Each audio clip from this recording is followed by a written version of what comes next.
families. I wanted to share with you some ideas for some sensory play that you can be having your TKer do while we're still doing distance learning. This might look just like a bunch of items that I have from my kitchen, which they are. I have some oats in a bowl right here. I've got some regular salt in here, and I have some white flour. So you can use any of these materials to create small sensory tubs that students can use. It's another great way to get them writing letters and remembering letters. So let me show you one of those ways that you might do this with your child at home. So as you can see, I have my bowl of flour right here, and this is just regular white flour. And I have several letters. You might use magnetic letters, you can use sticky note letters, whatever it is, any kind of letters.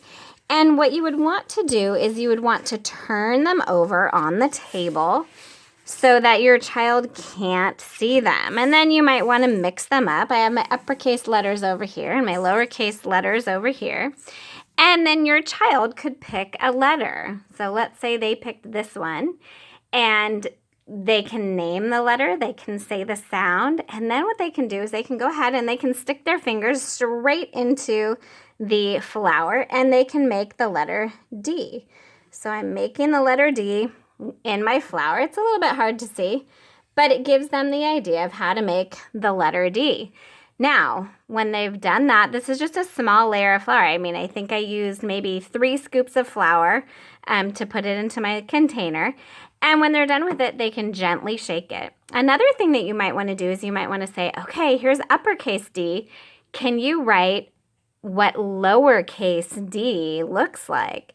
And you can remind them, oh, it has a circle on the left side and a stick on the other. So I'm going to go ahead and I'm going to draw my circle, and then I'm going to draw my stick down the side.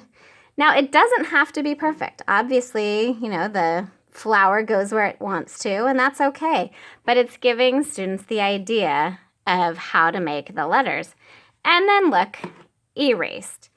So you can do that. Another thing that you could do is if your TKer is still learning their letters, which is great.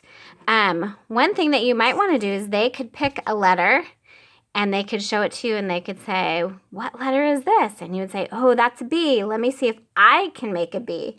And then you just get right in there with them and make the letters as well. Or you could take turns making letters, or you could also do numbers as well. There's some other materials that I'd love to show you, so come and join me. Now, I know that you all have some PlayDoh already at home, but and we've been doing some activities with our PlayDoh, making letters, making numbers. So what you want your student to do is you want them to be rolling out their PlayDoh, using a little bit of pressure into, we call them worms or snakes. And they can just roll it out like this. And then they're going to use the same letters that we had before. And we might actually, these are different letters. And we might pick, oh, there's letter Z. Can you make the letter Z? And they can just go and move the letters. Oh, that looks a little bit like a 2. See how these are really straight lines? So then you can work with your TKer to make a more angular letter Z. When they're done, they can scrunch it up, have them pass the PlayDoh from one hand to the next, and then they can make their next worm or their next snake by rolling it out. And so that's how you can be using PlayDoh, using letters or numbers with your TKer.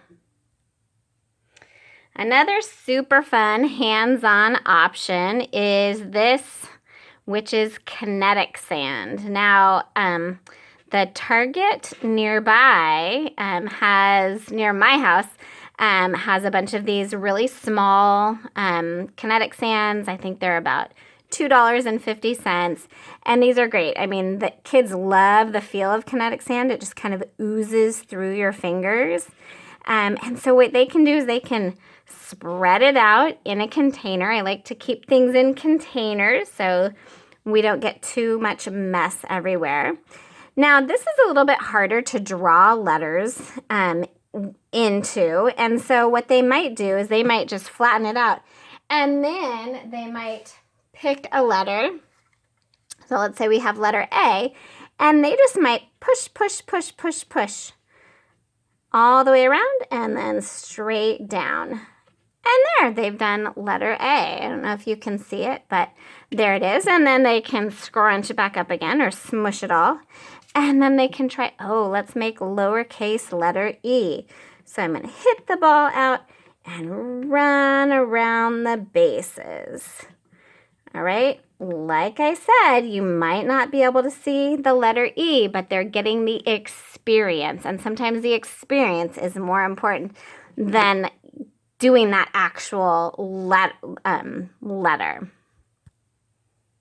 All right, and finally, one of the favorite activities that we have in TK is shaving cream. So you can just get a small container and fill it up, or just spray out some shaving cream, and they can mush it with their hands, mush it with their fingers, all right? And then they can use the same cards or the same magnetic letters to choose from to write their letters. So let's pretend I picked letter R. I might go straight down and then around and then around.